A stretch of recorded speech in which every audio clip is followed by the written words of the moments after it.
हुए हैं,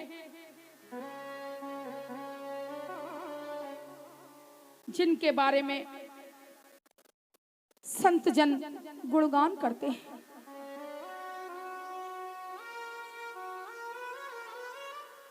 और बताते हैं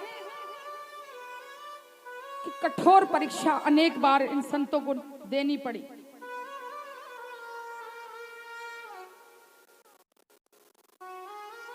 और कौन कौन है वो संत, कौन कौन है वो राजा, कौन कौन है वो भक्त, इसका जिक्र तुलसी बाबा बड़े सुंदर शब्दों में करते हैं कि शिवी दधीशी हरि चंद्र नरेसा, शिवी दधीची हरि चंद्र नरेसा, शिवी दधीची हरि चंद्र नरेसा, शिवी दधीची हरि चंद्र नरेसा, हाँ शिवी दधीची हरि चंद्र नरेसा, शिवी दधीची हरि चंद्र नरेसा, हाँ सहे धर्म हित काटी कलेसा,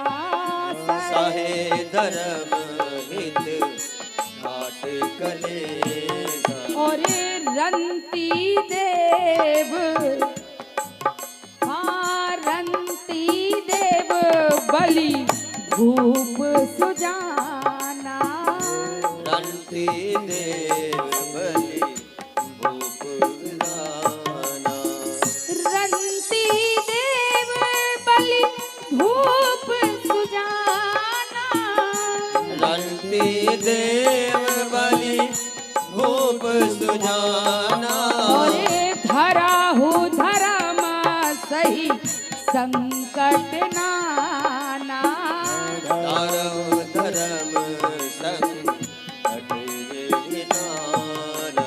बोलिए राघवेंद्र सरकार की, बोलो राजा राम सरकार की। जय। ये तो सबने सुना कि श्री राम। भैया अब के जयकारा किसका था ये बड़ी जोर का? देखा नहीं मैंने। सीताराम जी का था कन्हैया भैया का? किसका था भैया? हमें तो ऐसा लगा कि नाम लेते हनुमान जी आ गए। जय श्री राम। बोलिए वीर बजरंग बली की जय। कुछ ज्यादा ही झटके का जयकारा आ गया। होता है, नाम लेते ही आते। क्यों? श्री राम का नाम जहां होगा हनुमान वहां होगा। और श्री राम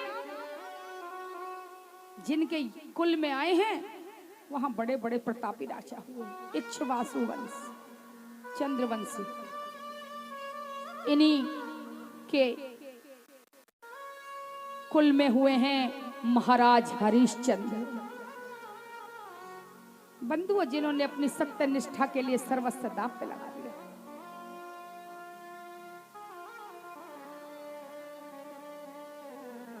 एक बार इंद्र, वशिष्ठ, विश्वामित्र और अन्य सभी देवताओं के बीच चर्चा चल रही थी।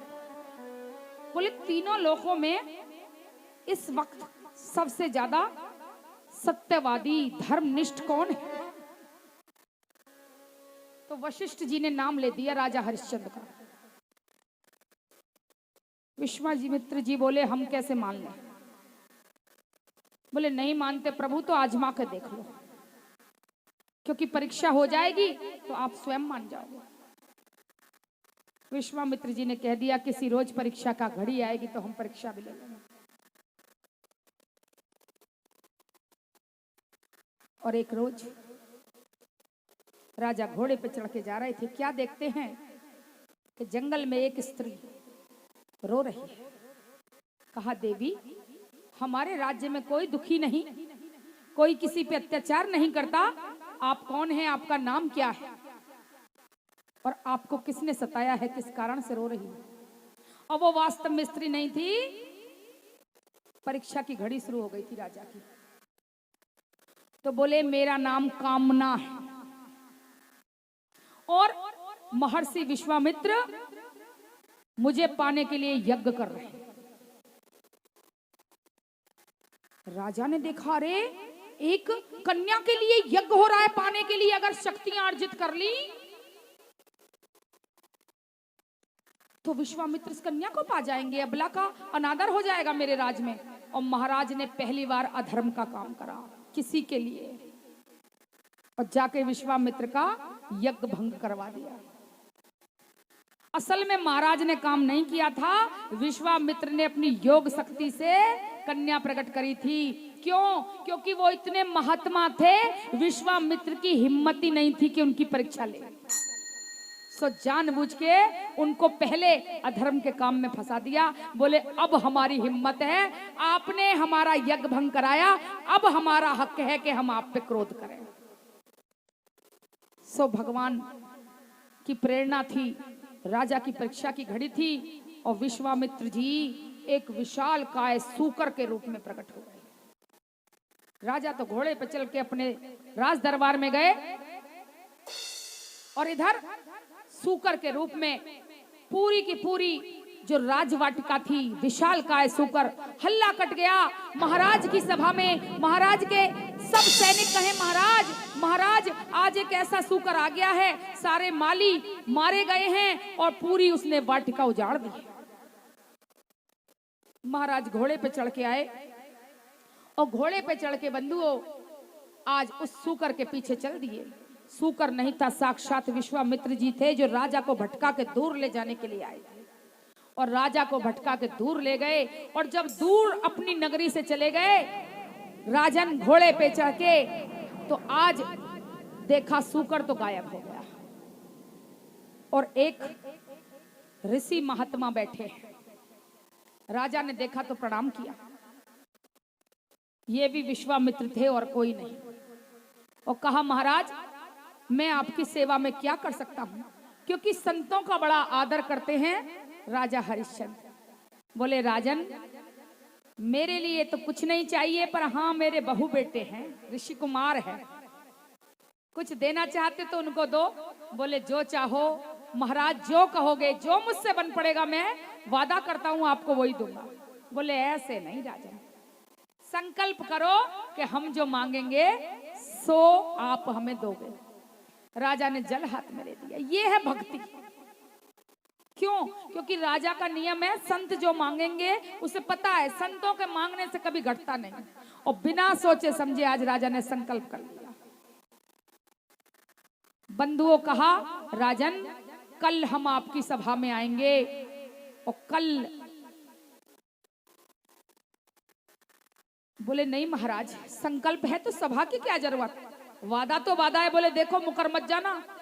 बोले नहीं महाराज वादा मेरा है, अगर आपको दे दिया तो फिर दिया। तो बोले सुनो राजन, संकल्प कर चुके हो, हमारे बेटे को आप दान में अपना समस्त राज दे दो, और कुंजी लगाम चुंगी लगाम सहित। इसका मतलब समझ रहे हो? जो घोड़े पे आए हो वो घोड़ा कुंजी भी कहते हैं उसे, और चुंगी भी कहते हैं बहुत से भाषा में, उसकी लगाम भी हमारे हाथों में दे दो, घोड़े समेत सब कुछ हमारा हुआ। राजा वचनबद्ध हो गया, घोड़ा उनको सौंपा, लगाम उनको सौंपी, और राजा आज नंगे पैर हारा थका अपने राज्य में वापस आया। रात्रि में राजा को नींद भी नहीं आ रही कि कल आएंगे महाराज। मैं कैसे अपनी पत्नी से कहूं कि तारा अब तो रानी नहीं रहेगी। और महाराज अगले दिन आए तो क्या देखते हैं कि महाराज अकेले नहीं आए बंधुओं, महाराज के साथ में 1100 ब्राह्मण साथ आए। और राजा के अब सामने समस्या कि जो ब्राह्मण आ गए पहले तो उनका सत्कार करें। राजा बोले कोई बात नहीं, आओ बैठो विराजो, ब्राह्मण है भोजन। बोले नहीं राजन, भोजन कहां से कराएगा, ये राज तो मेरे बेटे का हो गया। और देख, या तो अपने दरवाजे से अपने नगर से इन ब्राह्मणों को ऐसे ही लौटा दे, या कम से कम 1 स्वर्ण मुद्रा तो इनको दान में दे दे। सो बंधुओं आज उस राजा के पास जो चक्रवर्ती सम्राट है 1100 मुद्रा नहीं उपस्थित।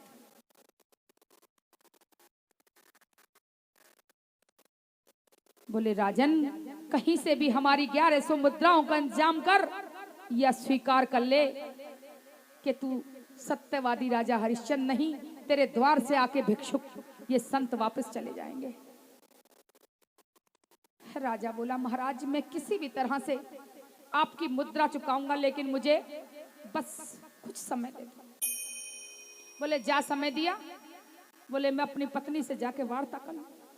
पत्नी के पास गए और कहा, देवी तुम अपने मायके चले जाओ। बोले क्यों स्वामी?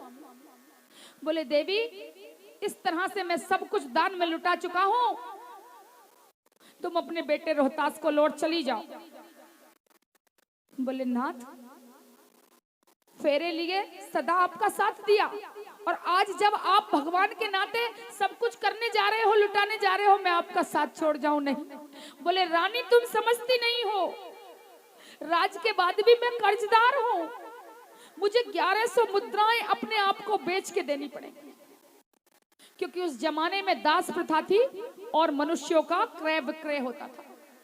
बोले रानी मैं अपने आप को बेचने जा रहा हूं, काशी की गलियों में सुबह मेरी बोली लगाई जाएगी। सो रानी समस्त श्रृंगार उठा के रखे और एक सादा साड़ी पहन के आ गई। बस एक चुनरी थी जिसे ओढ़ के रानी ने फेरे लिए थे। रानी के सिर पे एक चुनरी रह गई जिसमें सोने की लटकन लटकी हुई थी। बोली ये मेरे सुहाग की निशानी है। राजन मैं तुम्हारे साथ चलूंगी, अगर तुम बिकोगे तो तुम्हारे साथ मैं भी बिकूंगी, क्योंकि यही पत्नी का धर्म। जब सोचा रानी, लेकिन हमारे पुत्र को अब कौन संभालेगा? तो पुत्र तब तक आया, बोले पिताजी कैसी बात करते हो, अरे जिसके माता पिता भगवान की राह में नौछावर होने जा रहे हो, उस बेटे का फर्ज है कि उनके श्री चरणों पे नौछावर हो जाए। ये नन्हा बालक भी आपके साथ ही बिकेगा।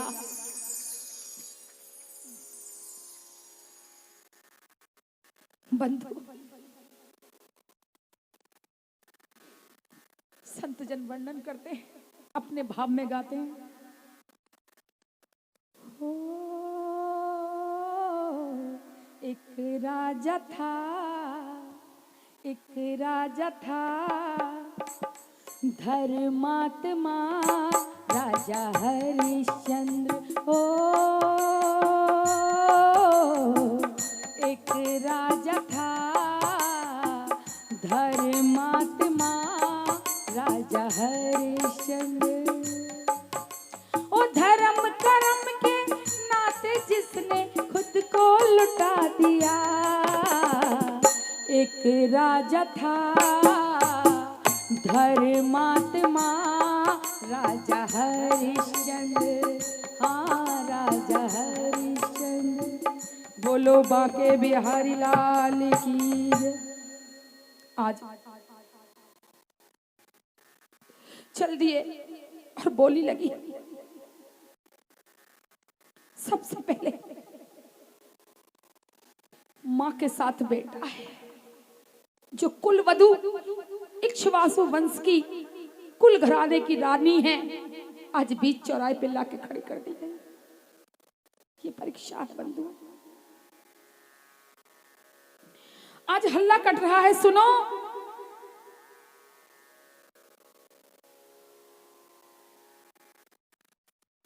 कि कोई ले लो रे कुल नार चली आज बिकने। कोई ले लो रे कुल नार चली आज बिकने। अपने पति के खातिर लुटने, अपने पति के खातिर लुटने, धर्म पे अपने मिटने। कोई ले लो रे कुल नार चली आज बिकने। कोई ले लो रे कुल नार चली आज बिकने। जब देवताओं ने देखा, सारे देवता उस दृश्य को देखने रूप बदल बदल के आ गए और कहा, बोली लगाने लगे, परीक्षा लेने लगे। बोले क्या काम कर सकती है? अरे रानी है ना, हमारे काम की ना काज की, क्योंकि महलों में रही है, इसे काम करना नहीं आता, इसके लिए हम केवल 100 मुद्रा दे सकते। राजा रोने लगा, 100 मुद्राओं से बात ना बनेगी, मुझे अपने आप को और अपनी रानी को और अपने लाल को 1100 मुद्राओं में बेचना। तो बोले सबसे पहले राजा तू अपनी बोली लगा। राजा को कोई खरीदने को तैयार नहीं। एक चांडाल बोले राजन तुझे 500 मुद्रा चाहिए ना, तो सुन मैं तुझे 500 मुद्रा दूंगा, लेकिन चांडाल जात का भंगी, और क्या काम करना है? मुर्दों को जलाने का काम करना है और कफन लेके उस मुर्दे का क्रियाकलाप करना है।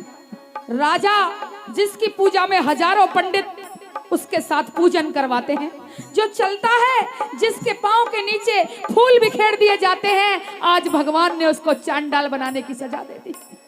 लेकिन फिर भी देखो भक्तों, चेहरे पे शिकन नहीं है, मुस्कुराहट है, और ये भक्तों के लक्षण है। आज धर्म के खातिर राजा चांडाल के हाथों बिक गया। रानी को कोई लेने को तैयार नहीं, और आ रहे हैं तो ऐसे लोग जो गलत नियत से रानी को देख रहे हैं। रानी कांप रही है, प्रभु मेरी लज्जा की रक्षा करना, मेरे सतीत्व की रक्षा करना, कहीं कोई ऐसा मुझे ना ले जाए जो मैं अधर्म का शिकार हो जाऊं। भगवान से प्रार्थना करी उस अबला ने, भरे बाजार जिसका पति बेका जा चुका, पति आज चांडाल का हो गया, और रानी अभी चौराहे पे खड़ी।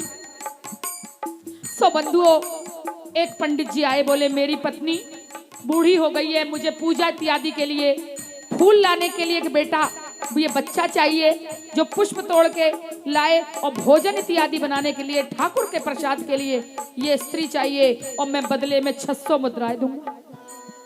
1100 मुद्रा हुई और राजा ने अपना कर्जा चुका। बोलो श्री बांके बिहारी लाल।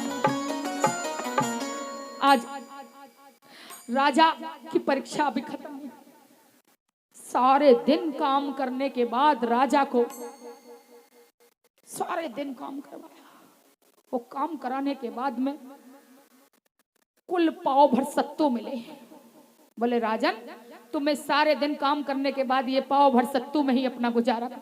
बोले कोई बात, मैं पाव भर सत्तू में ही जी लूंगा महाराज, आप मेरे सेवक हूं, मैं आपका, आप मेरे स्वामी। और खाने जा रहा था तो एक भूरा भिखारी आ गया। बोला भैया मैं बड़ा भूखा हूं, जो तुम खा रहे हो थोड़ा मुझे दे दो, मैंने 3 दिन से खाना नहीं खाया। राजा ने कहा अरे बूढ़ा वृद्ध व्यक्ति मेरे आगे बूढ़ा है, मैं आधा दूंगा, इसका पेट नहीं भरेगा। और राजा ने वो पूरा का पूरा सत्तू उसको दे दिया। और दूसरे दिन कह दिया क्यों राजन तुमने सत्तू खा लिया? हाँ महाराज खा लिया। दूसरे दिन फिर राजा को भूमि थी बड़ी लंबी चौड़ी शमशान की, उसमें से घास निकालता है, मटके में जल भर के लाता है, मुर्दों को जलाने का काम करता है, शमशान के पहरा देता है रात भर।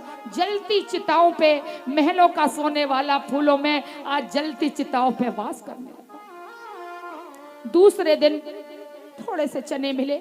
राजन सारे दिन तुमने अच्छा काम किया, लो सत्तू हल्के पड़ जाते, आज चने खा लो। सोचा चलो आज तो मेरी भूख मिट जाएगी। बंधु दूसरे दिन खाने जा रहा था तो एक कुत्ता आया और उसके उस चने के पात्र को दोने को लेके भाग गया। राजा फिर भूखा। इस तरह 7 दिन तक राजा भूखा मरता रहा और भगवान निरंतर राजा की परीक्षा लेते। 7 दिन भूखा रहने वाले की सोचो, आप एक दिन भूखे रहते हो, व्रत रखते हो, क्या दशा हो जाती है। बोले सुबह को रह लिए शाम तक, तो अब शाम को तो खाना मिले, और सारे दिन रह लिए तो फिर अगले दिन खाना मिले। लेकिन 7 दिन और उस पे भी बराबर काम। और कौन है महलों का रहने वाला राजन, जिनको हजारों दास दासियां जिनकी सेवा में खड़ी रहती हैं, आज वो राजन। और इधर राजा की परीक्षा थी और उधर रानी की परीक्षा। महलों की रानी आज भोजन बना रही है, चूल्हा लीपती है। पहले गोबर का पोता लगता था, वह पोता लगाती है, लीपती है, जल भर के लाती है, भोजन बनाती है, बर्तन साफ करती है। और तब कहीं जाके उसके बालक को और उसको थोड़ा सा भोजन मिलता है और संतुष्ट है, क्योंकि धर्म निभा रही है, अपने प्रभु का गुणगान करती है। 7वें दिन की बात है,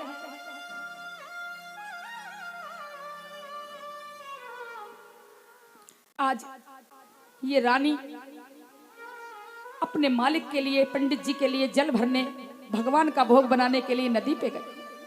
और राजा भी जल भरने के लिए वहीं पे गया। लेकिन 7 दिन का भूखा था ना, और 7 दिन के भूखे प्राणी से तो सीधा नहीं चला जाएगा।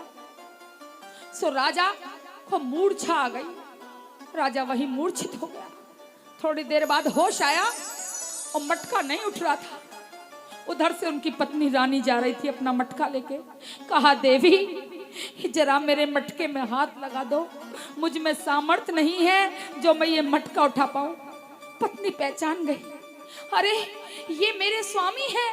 दिल फटने को लगा, आज मैं क्या करूं। लेकिन याद आई कि मेरी मालकिन ने कहा था, सुन, ब्राह्मण के यहाँ का मटका ला रही है, किसी अशुद्ध जाति वाती से छुल मत जाइयो।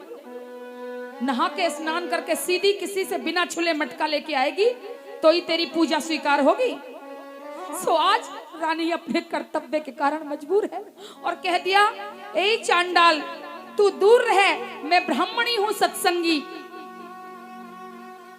और आज आंखों में आंसू लेके और रोती हुई रानी सिर पे मटका लिए आई और राजा बड़ी मुश्किल से वो मटका उठा के अपने घर पहुंचा। 7 दिन बाद राजा को भूख मिटी और 2 फुलकियां खाने को मिली।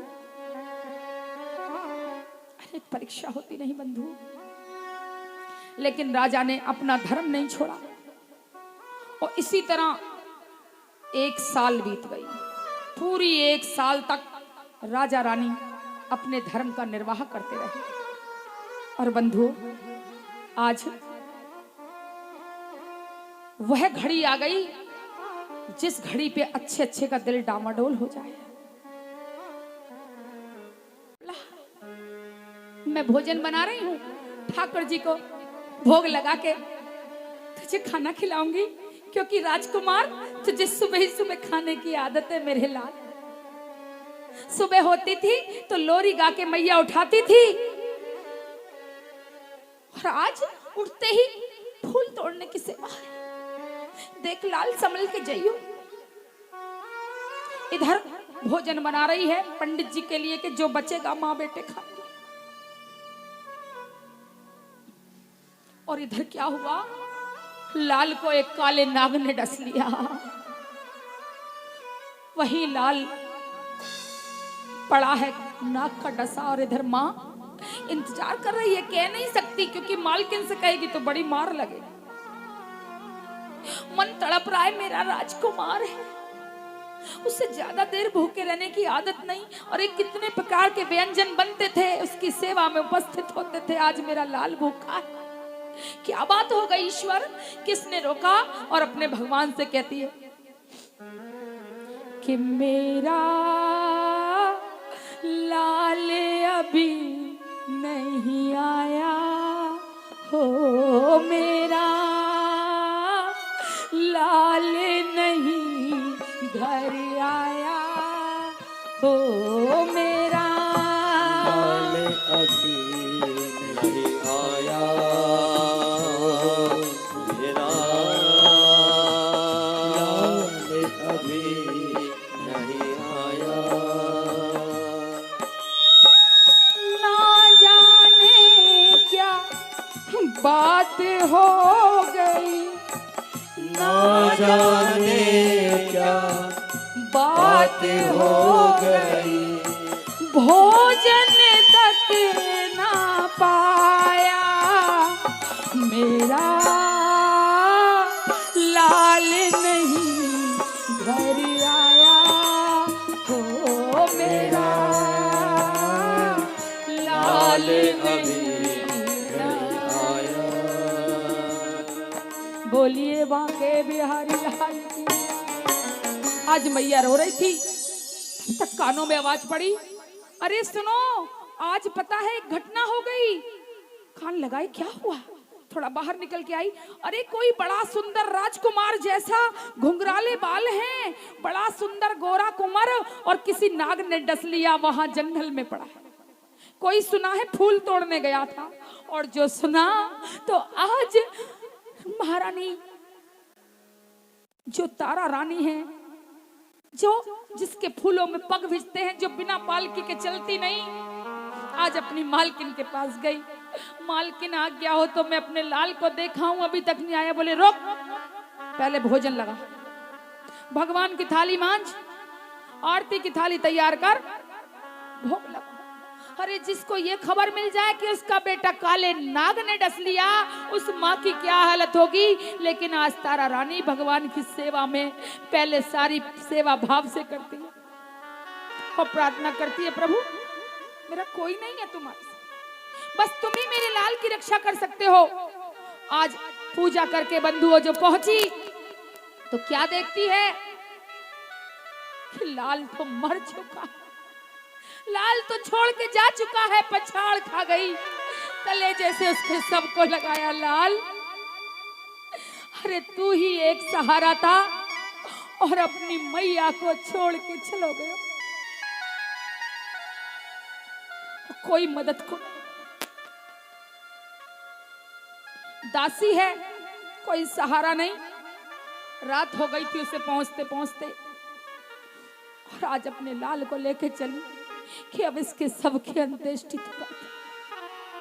अकेली वहां पहुंची, देखो लीला प्रभु की, जहां उसके अपने पति चांडाल के वेश में, और जाके कहा कि मैं अपने बेटे का शव लेके आई हूं, मेरे लाल की चिता को अग्नि दे दो। महाराज मुझ पे कुछ नहीं है, व्यवस्था कर दो। सो चांडाल ने अपनी लठिया उठाई और बीच में लगा दी। बोले पंडितानी दूर रहे, मैं चांडाल हूं, अपने मालिक का सेवक। तो बोले जैसे ही आवाज सुनी पहचान के, स्वामी काहे का स्वामी? अरे मैं जात का भंगी स्वामी, तुम्हें नहीं पता हमारा प्राण प्यारा रोहित नहीं रहा, राजा के गले पे छुरी सी लगी, मेरा बेटा चला गया, लेकिन धर्म निभाना है, चांडाल का फर्ज पूरा करना है। बोले मैं कुछ नहीं जानता, मेरा कोई बेटा बेटा नहीं है, कर दोगी तो ही चिता जला पाओगी, क्योंकि मेरे मालिक की आज्ञा है कि जो जब तक कर ना मिले तब तक चिता मत जला दे देना, तो तुमको शव ग्रह का कर देना पड़ेगा। बोले मेरे पास कुछ नहीं। बोले कुछ नहीं है तो मुझे क्या मतलब?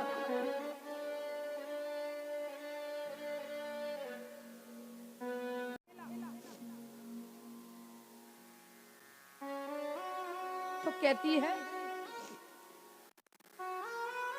कि ना बन कठोर पिया रानी तेरी मैं, रानी तेरी मैं प्यारे, रानी तेरी मैं, ना बन कठोर पिया रानी तेरी मैं, रानी तेरी मैं पिया, रानी तेरी, रानी तेरी मैं प्यारे, रानी तेरी।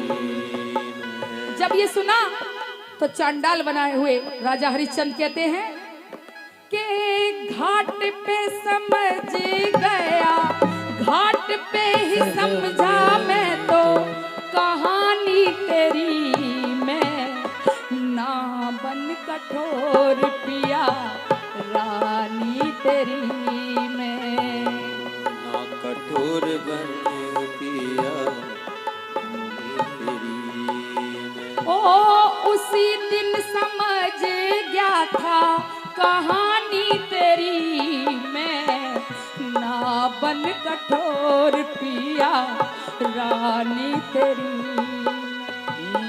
उस दिन समझ गया ना कठोर तेरी। रानी आज रानी है, भूल गई 7 दिन का भैया चलता रहा संगीत। 7 दिन का भूखा प्यासा मैं घाट पे था, मैंने कहा था मेरा घड़ा उठवा दे।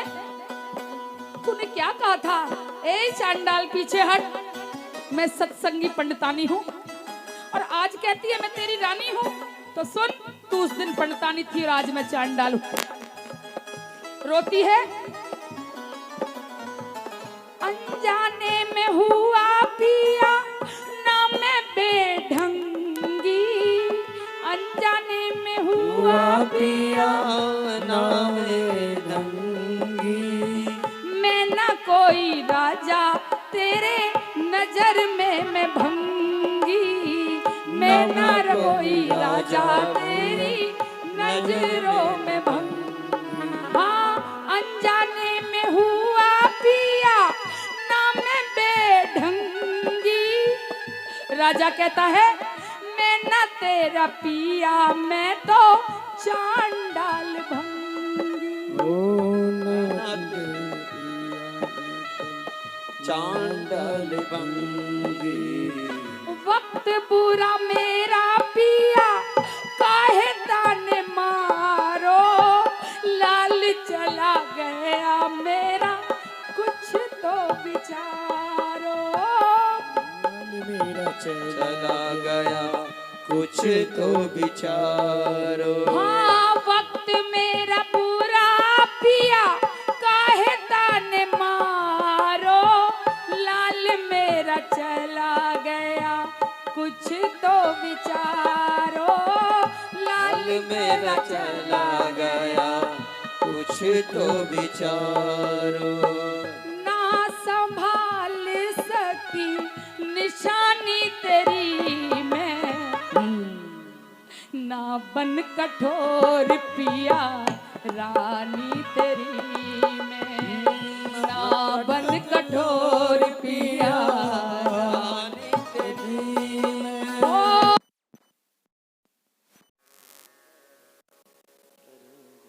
बोलिए श्री बांके बिहारी लाल की जय। राजा ने कहा उस दिन भूल गई थी तुम राजन, मैं धर्म निभा रही थी तो रानी मैं भी तो धर्म ही निभा रहा हूं।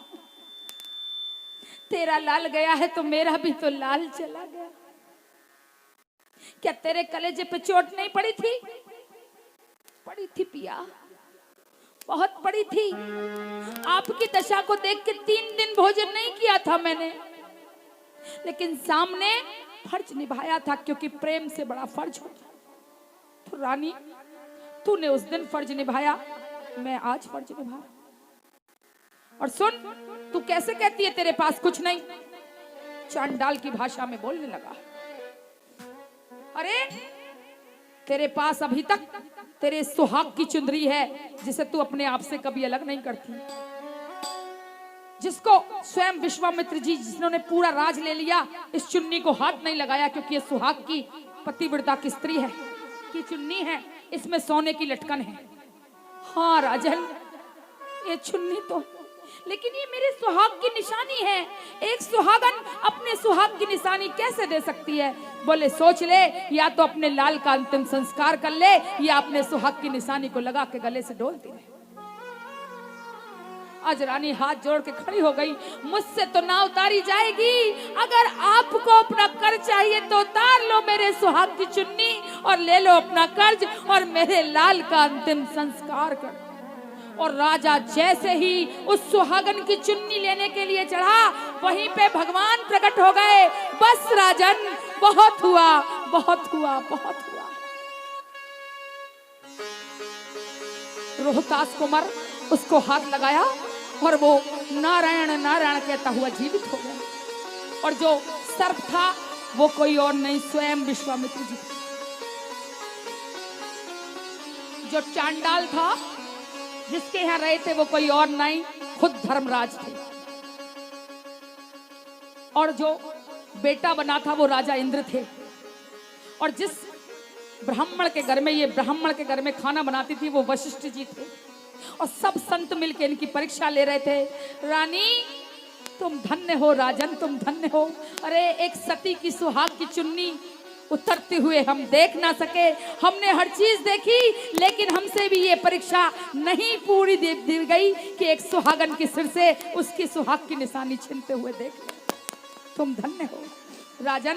संसार में जब जब सत्यवादिता का नाम लिया जाएगा, जब जब धर्म की बात चलेगी, तो राजा हरिश्चंद्र का नाम अमर रहेगा। बोलिए श्री राधा रानी सरकार की जय। राजा को पुनः राज मिल गया, पुनः वही पुत्र, पुनः वही रानी, और आज फिर वो महाराज हो गए। और इन्हीं के कुल में श्री राम भगवान का जन्म हुआ। बोलिए श्री बांके बिहारी लाल की जय। एक बार प्रेम से कह दो राधे राधे। एक बार और कह दो राधे राधे। बोलिए श्रीमद् भागवत महा